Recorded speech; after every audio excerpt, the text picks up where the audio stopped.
stories you're about to hear may not be suitable for some. Listener discretion advised. All right now, boys and girls, we want to introduce... Please allow me to adjust my pants. Listen. Turn it up. Run as fast as you can. I'm gonna give you what you need. Get ready for Bam Radio. Let me do it one more time. It's Radio Bam. Fucking idiot. What the hell am I talking about? It's Radio Bam. And now, here's Bam. Here's Bam. What's up, some bitches? This is Radio Bam, and I'm here with Will Pendarvis and my manager, Terry Hardy. I just flew in from California, and I'm not too happy about it because I had a 5 a.m. flight. Wow. And the biggest jerk-off picked me up. It was the most talkative. He must have been Jewish because my girlfriend is Jewish, and she recognized a Jew when she hears one. And this guy could not find my house to save his life. And it was such a pain in the ass because it's like, it's so easy. You drive down 842. Well, I don't think you want to tell everybody where you live. I know. And you make a left on so-and-so road. You go all the way up that until you see a big, huge, massive fence. He's like, all right, well, I made the left, so, like, do I keep going past the rock? Like, what rock?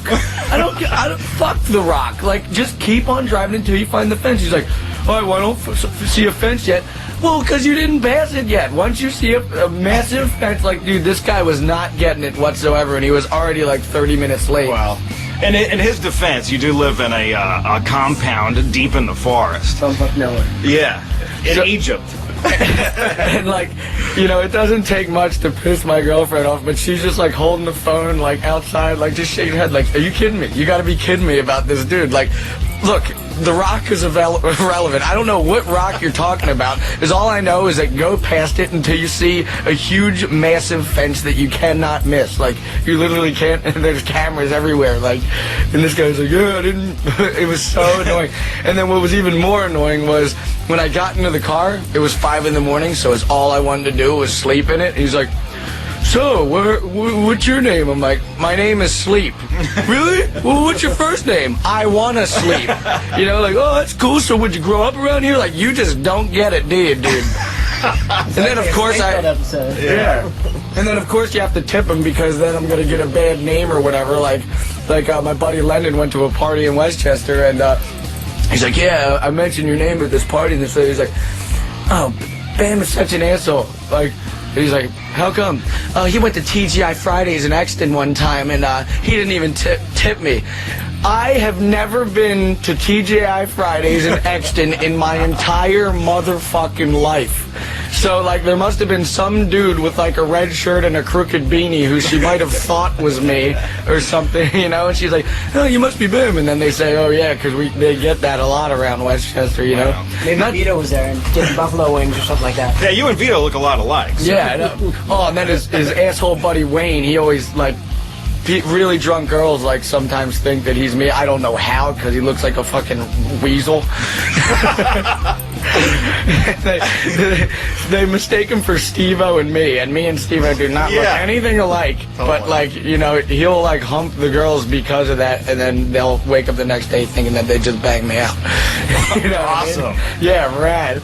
And then another time at Applebee's in Kennett Square, same situation, like, which I did go to dinner there, but I was having a meeting, and the guy's like, don't worry about it, dude, I got this one. So he puts his credit card on the thing, and apparently I guess he didn't tip very well, but I got the blame for it. I'm like, and then I saw the lady, she's like, you tipped me horrible. I'm like, I've been to that Applebee's once, and it was a meeting, and that guy offered to pay for it. Like, sorry that the dude who I had a meeting with that I just met gave you a bad tip, but it has nothing to fucking do with me. You know what I mean? Like, it's all part of being a celebrity, Bam. It's you got a target on your back once you start making, you know, more and more money and more success, and everyone thinks you should tip more and more and more, even if their service is shitty. No, I heard Howard Stern was talking about how he, you know, always tips, what was it, like 100% or something? 200%, something crazy like that, and he gets blamed for not tipping people. Well, it's more fun to say, like, yeah, Howard Stern came into my restaurant, total dickhead, didn't even tip. Yeah. You know, it's more fun to say that than like, oh, what a great guy. Maybe you should stop tipping altogether. You know? Yeah. Awesome. Dude, my friend Hannah used to not tip whatsoever. He's like, why should I pay extra money for a meal that's $7.99? Why would I pay $10? Well, I just don't understand that. I'm like, well, don't eat with me then, dude. You know? If you're going to make me look like a total jerk-off. Well, what made you get on an airplane at 5 o'clock this morning to come to Los Angeles? You're still awake, basically, right? Yeah, pretty much, because, well, you know, I just finished that Veins of Jenna video, and I'm going to Australia to do a Wolf Mother video tomorrow, so I wanted to have a little bit of time to do, you know, a Sirius Radio, because I really hate having reruns, because all the diehard fans out there want to hear something new and what's going on for the new weekend, and the last thing they want to do is hear a freaking rerun. So I flew in early for you jerks, just so I could come into a radio show, play the Veins of Jenna thing, and then we're going to have a Jackass 2 screening for, like, Dedication. Element and everybody. So, awesome. yeah, I'm pretty tired and bitter, but, you know, at least we got a new show, and I'm going to tell you about some more shit. But for now, I'm going to be playing, what are we going to start off with? Oh, we're going to start off with Placebo, their new album, Meds. This song is called Infrared. Dude, I like every song on this album, but let's hear it. This is Radio Bam Series 28 Faction in California. Later. Check this out. You need to come check this out, man. Say hello to everyone. Hello to everyone. Can I talk? Yeah, what's up, everyone? I didn't know you were recording this shit. I didn't know. It's on. It's on the radio channel now. No. Yeah. You're fucking kidding me. Can't say that. I'm sorry. Sirius 28 Faction. That was Placebo, Infrared, and I was just telling you about the the limo driver who was taking me to the Philadelphia airport at 5 in the morning trying to talk to me. Not to mention, I forgot the main thing. He hit a fucking deer. Oh, no. Oh, oops, forgot that part. It wasn't like a major thing, but it definitely scratched the side of the car. And I'm already late as it is because he couldn't find the fucking house, and he kept talking about this rock that I had no idea was there. I'm like, just look for the fence.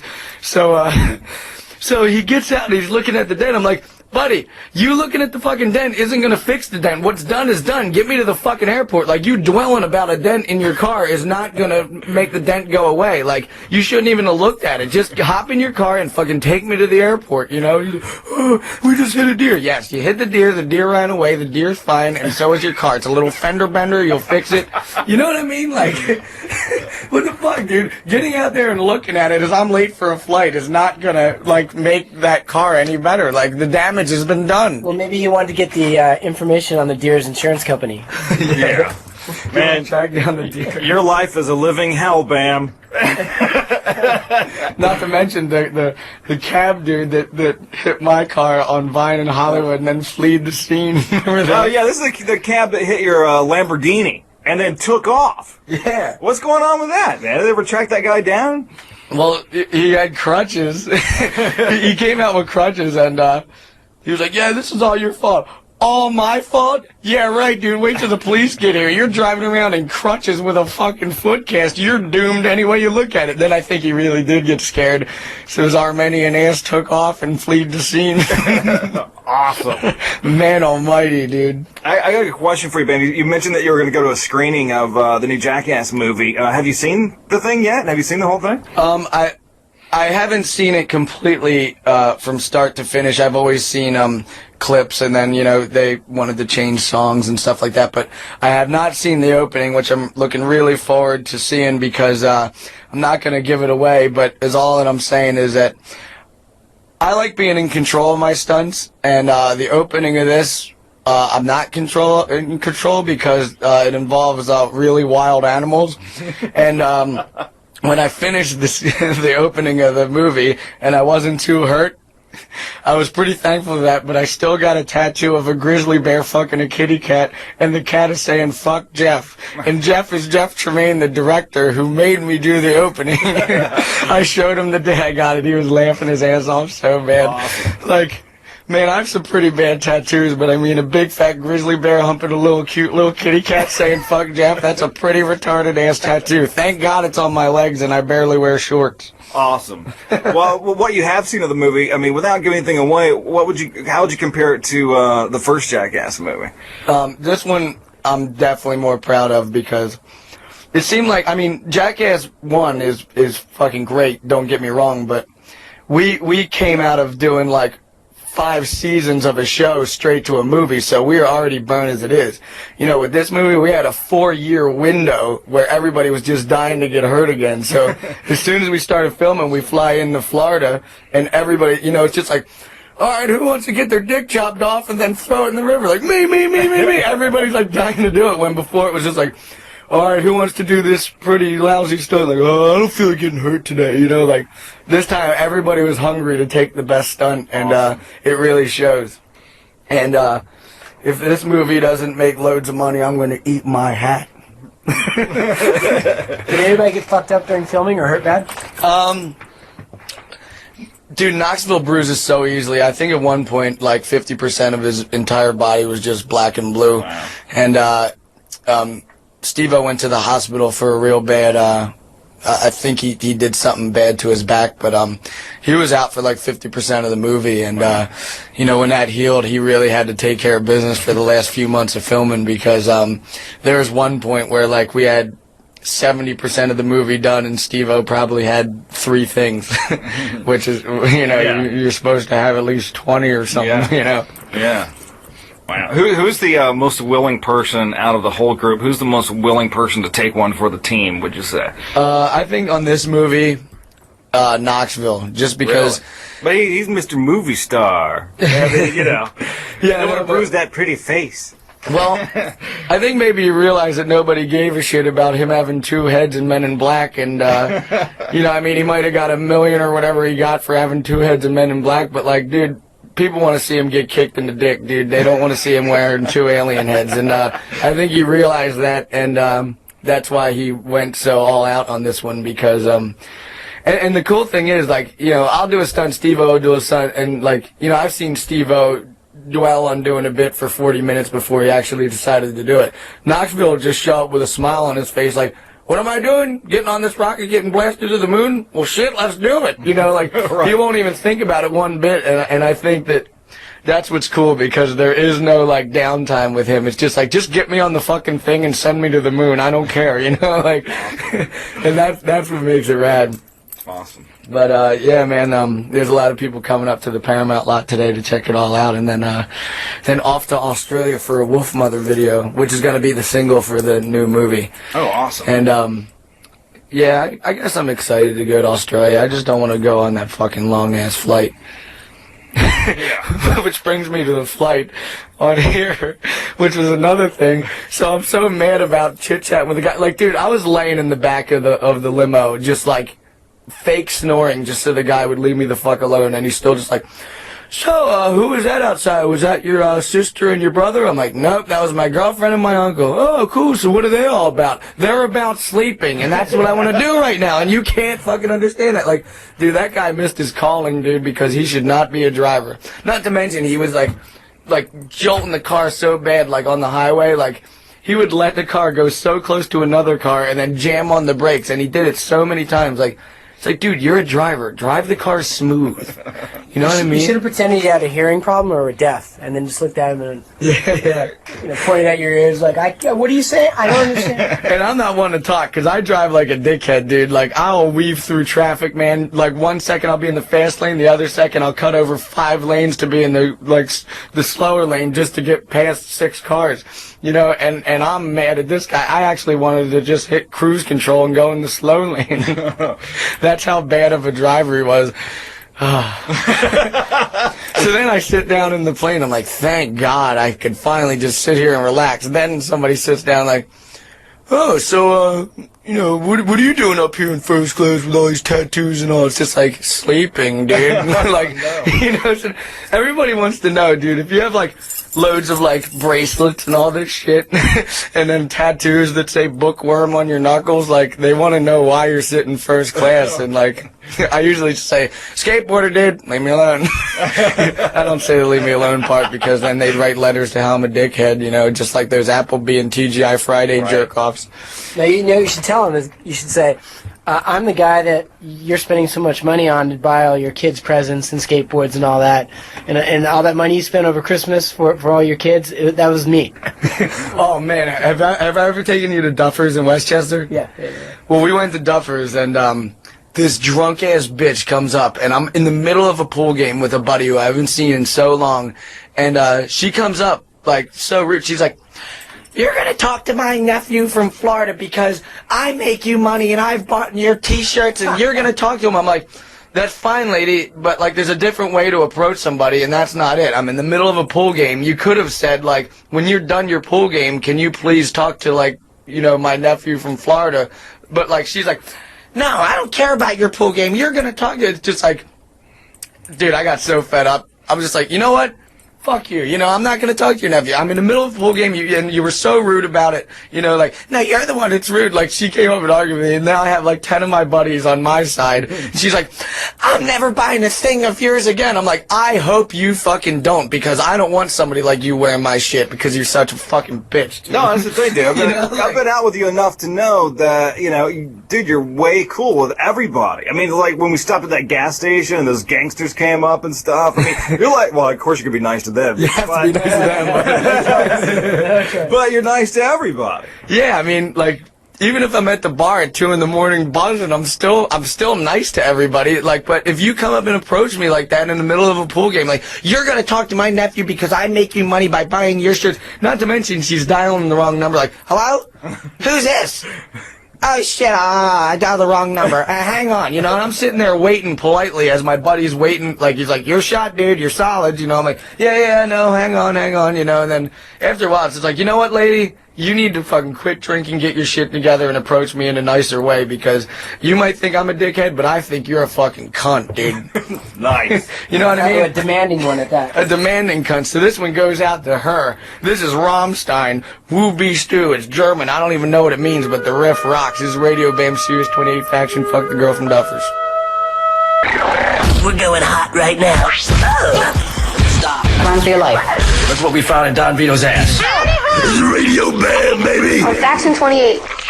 All right, we're back. That was Rammstein, and I'm here with Will Pendarvis and Terry Hardy, a.k.a. Manager. And, What's that job like? Yeah, what is that job like? It's kind of like a cross between a circus ringleader and a... It's probably just about a circus... that's probably the best way to put it, circus ringleader. Awesome. No, it's really not that bad. I think everyone has a different opinion of what they think it may be like, and I've worked for and with other really major people, and to be honest with you, Bam's one of the easiest ones because he knows what he wants, and it's there, and it's easy to make happen. It's just so hard when, like, you know, you give me a damn phone call. It says, like, "Yeah, Cheese Nips just called. They want $2 million for you to promote their product." Like, God damn, I just hate Cheese Nips, but I gotta say no. You know, like, I think a Rake Yohn commercial, like, I actually have fun doing those, and it's a one-day shoot, and, you know, Vito's there, like, drunk as hell, total piece of work. You know, like, it's a funny thing, and it's great money, and I truly don't think it's cheesy. I think it would be cheesy if I was like, "I'm Bam Margera, Cheese Nips are delicious," you know, like, you know, and that's what Terry does. He weaves out the good and the bad, even if it's loads of money.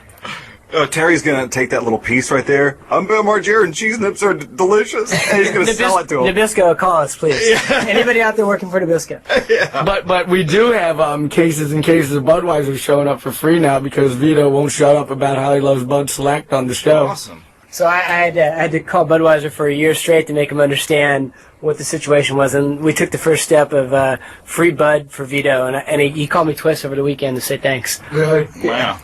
Even though a case a week for Vito will last 3 hours with him and his fucking scumbag buddies. Hey, you know, I love that new Charger. Those look awesome. I'm just hoping they're gonna mail me one. The Charger. Yeah. Oh, the Dodge Charger. Yeah, the Dodge Charger. Yeah. Yeah, anybody out there in Adland, listen to this great coverage you can get. Just call me. Did you hear about Vito went to a Phillies game and they were playing the Mets, and Vito happened to choke out one of the Mets or something. Did you hear about this? No. It was in the papers. No, I heard he got kicked out of a game. Yeah, he got kicked out of the whole thing, and like the Mets were considering suing Vito, and the newspaper article says, like, "I was just trying to defend the Phillies. Like, I ain't trying to get sued over deal, but, you know, like, I'm at a Phillies game, and, you know, if if the Mets are winning and a Mets player comes by me to say, I gotta choke him out, you know what I mean? Like, he actually choked him, and Vito, like, Oh my God. Vito's such a drunk idiot. He doesn't know how hard he's choking somebody, and the guy probably lost a little bit of air supply, and he probably got really upset because 20,000 people just saw him get choked out looking like a fool. Well, then, and you just did that thing for MTV too, that Rock Awards thing. Oh, yeah, yeah. And Vito was in the building, and he brought his own Budweiser in, right? And they were freaked out? No. We were filming at CBGB's, and, Vito shows up shit-faced, of course. And now that we're at a bar and we weren't supposed to drink, he's like, fuck you, I'm drinking, we're at a bar, and I want to have a Budweiser. So now, and the problem with what MTV, like, they think them taking away Vito's Budweiser in order to do the shot will make him, like, stop drinking. The fact that he knows that you're going to take it away when it's time to film just makes him slug the whole beer. You know what I mean? Like, instead of just sipping on it, he's like, oh, here they come to take my beer away. So he slugs the whole thing, throws it in the trash, and then when he's done the shot, he'll go grab another one. And then when they come to take the beer away, he'll slug it again. So now he's going to get shit-faced 50% quicker because they take it away. It's just like, you know what, lady? Just let him keep the beer the whole time. That way he'll sip on it because he knows it, like, you know, like, shit, I better drink it because who knows when I'm going to have the next one. Dude, that guy's a mess. Oh, hell, dude, he's such a goddamn mess, and he was such a mess that as soon as we got the footage of him at CBGB's for the All That Rocks thing on MTV2, they kicked him out. And he was so drunk, he thought that it was time for him to go. No, he got kicked out. And I tell him, I'm like, Vito, I wasn't even drinking that day because I had so many goddamn lines to rehearse. I'm telling you that they were like, get your drunk ass uncle out of here. They kicked you out. No, they didn't. It was time for me to go. I already did my part. Like, he's so stubborn and, like, he's so gullible, you know? That's why I think a lot of people don't know is that, at least through my experience hanging out with, you know, the Viva La Bam guys, the Jackass guys, is, not only is it really that way in real life, but, I mean, sometimes it's even more extreme off camera than it is on camera, you know? Vito? Everybody, you know? Well, Vito thinks that there's a camera on him 24/7, even when there's not. Like, if he's by himself getting gas at the gas station and a fan pulls up, like, yo, Vito, you'll be like, yo, get Budweiser, get right down the street, like, 24/7, he's just, like, a full-blown party. Like, I don't know how he does it. He's, like, 60. He goes to the frickin' hospital every 3 months because he has, like, a bleeding ulcer. They tell him that he drinks too much, and then as soon as, like, he gets out of the hospital and the doctor says that he's better, he thinks it's back to drinking and partying when, like, it shouldn't be. Wow. It should be him calming the fuck down because even though they fixed the bleeding ulcer for the 5th time, like, he thinks that it's gonna be A-okay. No, it's not gonna be A-okay because you're gonna drink your dude, he drinks like 40 Budweisers every single day. He takes fucking Vicodin with no pussy lined up. He takes Viagra, I mean. Then he takes he takes Viagra with no pussy lined up, which I do not understand. Yeah. He'll wake up, pop a Viagra. I'm like, why do you want a hard on all day? You have no chicks. He's like, well, maybe it'll get me motivation to get chicks. You know, it's just like, dude, you're just gonna cop feels on random ass girls, and then they're not gonna know how to handle it. Wait, I gotta run. I gotta go back to my office and call Budweiser back and tell him not to send any beer to Vito. Yeah. The problem is he's gonna get it whether you like it or not anyway. Or Viagra. Mineral water. Budweiser mineral water. No Viagra either. Yeah. Don't tell him not to send that. And that's the thing. Like, thanks for bringing that picture into my head, by the way, man. Appreciate it. And I do get mad at Vito's friends for, like, supplying him with that shit. But the thing is, he's gonna get it regardless, you know? Like, and that's the thing with, like, same with Novak. Like, you could be mad at the guy who's giving him the heroin back then, but, I mean, like, if it wasn't that dude, it'll be somebody else. Either way, he's gonna get it, you know? Right. And that's the thing. Maybe we should put Vito on an island. We'll have Survivor wherever, Vito. Then he'll find coconuts filled with beer or something. Either way, he's gonna get what he wants. I put Vito in a room, and whoever can last in the room the longest with Vito wins $1 million. Oh, dude, I pulled up to the beer mill the other day because I'll get to this, but I pull in with the Lambo. Get like all these 6-packs, which you could barely even fit a CD in the Lamborghini as it is. So now I have like all these cases of beer sitting on my buddy Oz, and there's all these people across the street looking from the auto body dealer. I fishtail out of the beer mill, like, dude, what a hot outro, so bad, like, full-blown fishtail in the middle of an intersection coming out of the beer mill. Awesome. It was so funny. And then we go and have a party at my house, and I had the brilliant idea. I have these 2 limousines sitting in the backyard, and I totally fishtailed. I got so stoked on the fishtail that I fishtailed the limo right into my pool. Oh, no. So the whole pool is filled with gas. It's probably getting towed out right now, and all the bricks from the pool got all fucked up, so now I got to get all that redone. But, man, it sure was funny. Terry, didn't the day you bought your silver Porsche, you wrecked it? A week after, I'm driving my brother, who's getting married, to his wedding. We're both in Texas. We're parked at a stoplight. Some fucking knucklehead in a Mercedes didn't even hit his brakes, doing 35, rear-ended us, and pushed us into a gardener's truck, and we went underneath it. So not only the back of the car get fucking totaled, but the front of the car, we're sitting there in the middle, and we're like, what the fuck? And we're late for the wedding. So we had champagne, so we popped it and drank it by the side of the road until we got a taxi. So was it like completely annihilated? Or? Yeah, it had like, they said we could fix it, but it's going to be $38,000 to fix it. I'm like, what? Fuck that.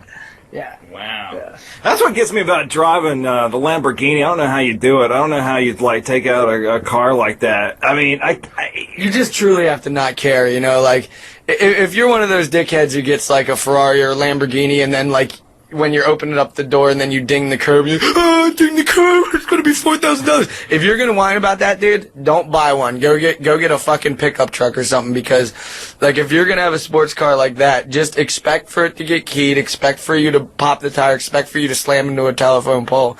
And if you don't expect that, then you're gonna be a really upset person when it happens. Right. Or for a cab to accidentally sideswipe you. That may happen too. Yeah, that could happen. Man, the purple Lambo is all scratched up and like dented and stuff. I think it's kind of funny because who drives around a Lambo with like duct tape bumpers and fucking scratches all over the rims? Man, you could set that thing on fire. It would still be nicer than my car. We might have to like do a contest and give it away to a listener if we can get some charity or sponsor to come in and buy it. Dude, then we'll make it their problem. No. Well, not until I get to borrow it for a week. Well, I think I like having it. I like having a Lambo on the West Coast and a Lambo on the East Coast. It's just more fun. Like, yeah, me too. Yeah. Wait, you know what's funny about that? You know, Will, you want to borrow it? But I've driven it around a few times around LA, and if you go anywhere like where you're in traffic or something like that, kids recognize it. So the windows are tinted. They don't know who's in it. So they're like taking pictures with their camera phones, doing all that. And then I roll down the window, and they're so fucking disappointed it's not Bam. I'm like, hey, sorry. They're like, oh, and they just speed away. I don't know, man. I don't know. I think a lot of responsibility comes with driving that around town. It is Hollywood. Dude, roll down your window, man. Awesome. Yeah. Oh, man, fuck. What an asshole. I just got a picture of Will Pendarvis and Bam's yeah. Dude, I don't know, man. It is Hollywood. You think you'd be able to get a chick to climb into that thing. I don't know. Maybe no matter what you look like. Maybe put his hat on and a bunch of his gear and like a bunch of element gear, and then they'll think, yeah, there you go. Or we could just get shit-covered bum to drive it around. No, I'll roll down the window. I'll just be like, yeah, I had a horrible boating accident, and my face caught on fire. I told you about shit-covered bum, didn't I? Yeah, the one on Hollywood Boulevard? On Hollywood Boulevard. Can't miss them, dude. If you ever take a vacation to Hollywood, go to Hollywood and Highland and walk around the block. I guarantee you're going to see a shit-covered bum because he's always there, and his eyes are so yellow from Hep C. And then if you walk a block further, you'll find a guy in a wheelchair with no arms, and his T-shirt says, "Faggots did this to me." Oh, my God. And then you see fake Supermans and Batmans and all the other superheroes. So they're even weirder than those guys. You know the Superman, like the guy who wears the Superman outfit that looks like he got it from straight up Walmart? Yeah. We should show up with like a legitter Superman outfit and just like do the same gag off 2 feet away from him. Follow him around. Watch him like see if, come on man, you're stealing my fucking thunder, man. You have a redder Spider-Man outfit. Hey man, I'm trying to make some money just like you did. You know what I mean, dude? That would be a serious feud. Awesome. Yeah, I think maybe we'll show up with kryptonite. Yeah. Which I think is a bar of soap in that case, yeah. Ivory soap. Do you have any desire to see that Superman movie? Nope. Man, I don't know, man. Like, I know the story already, but the graphics look, kind of cool. Are they cool? Yeah, they look great. Like all the, CGI and all that stuff looks pretty good. I just don't like the fact of having like a superhero where you can see his face. Like, I like the faces covered up, like. I don't know. It just looks like some homo dude with some faggoty haircut, like running around in some Superman outfit. It looks so gay, dude.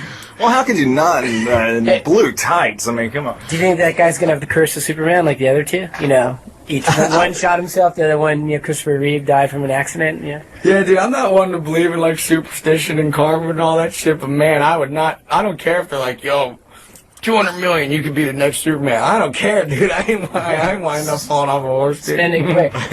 Spend that money quick, dude. Fucking A. All right, well, I'm going to play a song. I'm going to play International Noise Conspiracy. This is an older track, and they're from Sweden. This is called Smash It Up, followed by Bloodhound Gang, I Hope You Die. This is Radio Bam Series 28 in action. It's Radio Bam. Turn it up. This is Brandon. You know, do that voice you do. Don't fucking do that. Whoa, this is Radio Bam, Sirius 28 Faction. Wow. That was Bloodhound Gang, an older track from Hooray for Boobies called I Hope You Die. And I'm here with my manager, Terry Hardy, and Will Pendarvis. And, I just went to go visit Joe Frantz in South Philly, which is a pretty, like, ghetto area. Decided to take the Murcielago up there to visit him. I swear to God, there's this group of like 8-year-old black girls, and I stop at a red light, and she goes like this to me. Damn, nigga, that car fat as shit, yo.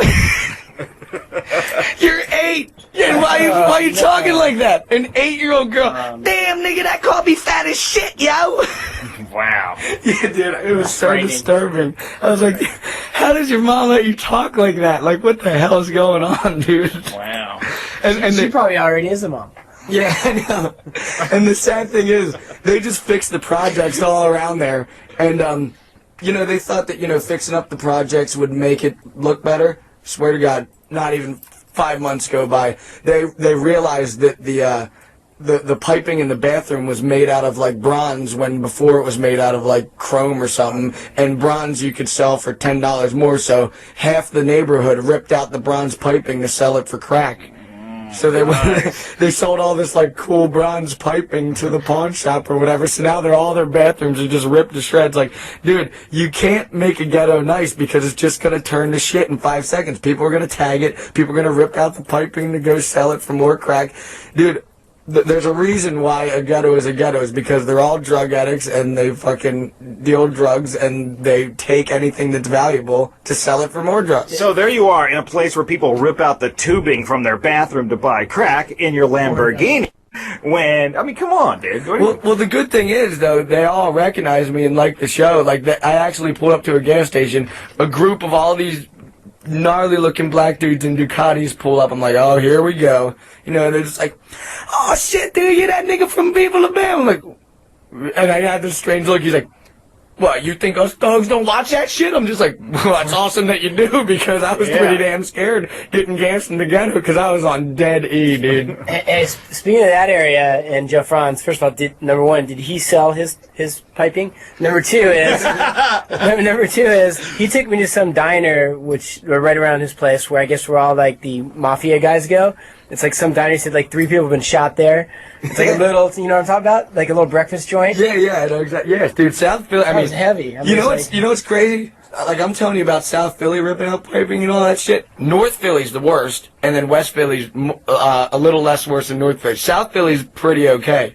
And well, all like the wise guys were in there. They're all in like their corner booths and everything. And Frantz was saying, yeah, they all sit in the same booth every single day. Yeah, and it's just like the vibe in there is so heavy. It's like, why are you taking me here? Yeah, it's pretty gnarly out there, man. I don't really like to. I probably shouldn't have drove the Lambo down there. Yeah, really. The last time when I had my Audi S4, I was driving down there and like some dude just didn't like the dope, like he must have been jealous of the dope rims. He fucking picked up a can of like soda or something and just chucked it right at the car. And the last thing I'm gonna do is get out the fucking say, what the hell is your problem? Because all that would mean is a big beating for me. Oh, dude, I have a question for you. I heard that there was gonna be a Jackass video game. Any truth to that? Well, there was a lot of talk about it. We don't really know yet because, I'm negotiating a lot of video games myself, and, Dude, yeah, when's a Bam video game coming out, man? Come on, Mr. Manager, dude. Hey, we've been working on it for a long time because we want to do it right, and we've got a great concept, great people working on it, and it's coming, but we don't want to put out a piece of shit. And I think part of the problem is that people just put out video games based upon stuff, and the gameplay sucks and everything else, and we didn't want to be one of those people, so we're doing it with full CKY Bam flavor. Awesome. Man, that'll be awesome. Give us a year or so. About a year. About a year? Yeah. Awesome. Yeah, we'll take some clips that Joe Frantz filmed of us and try to come up with something funny. And speaking of Joe Frantz living in a really bad part of town in Philly, he refuses, even if he had $1 million, he would still drive the worst piece of shit Volvo station wagon ever. And you know what he does? When he parks it, he trashes it with McDonald's wrappers all the way to the brim, dude. And I'm like, why don't you clean out your fucking car, Joe? Like, I had to get in there one time to drive somewhere, because I think my car got towed when I stayed over the night, and I had to, like, pile up on all this McDonald's trash. I'm like, Joe, you gotta be fucking kidding me, dude. This is so disgusting and filthy. He doesn't do it because he's a scumbag. He does it because he's sick of his car getting broken into, and he says that if he piles it up with McDonald's wrappers, everybody will leave it alone. Oh, my God. It sounds like he needs a garage. I know. Hey, isn't it his birthday? Shouldn't you say happy birthday? Oh, yeah, today's Joe's birthday. Happy birthday. Call me back, bitch, because I'm going to Australia for 10 days, and my phone's not going to work, and we need to handle some business. So, this one goes out to you, Joe, and I'm going to go because we have a screening to be at. So, this is Cradle of Filth. It's called Medusa and Hemlock off their album Nymphetamine, and they're actually working on a new album, and Villa Vallo from him makes an appearance on it, so get ready to go buy that shit. So, happy birthday to Joe Franz, and cheers to Danny Filth. This is called Medusa and Hemlock, and Radio Bam Sirius 28 Faction 7. That's Radio Bam for this week. We're done. Tune in next week for more. You can leave now. It's Radio Bam. Radio Bam, everybody. Radio Bam every Monday, 7 Eastern, 4 Pacific. Email me now at Radio Bam. Why don't you take a picture of your sweet white ass and send it on over to Radio Bam at Sirius-Radio.com. Call Radio Bam at 877-PORN-BAG. That's 877-PORN-BAG. Sweet dreams, Peapod. Bye, everybody. See you next week. On Sirius 28 Faction.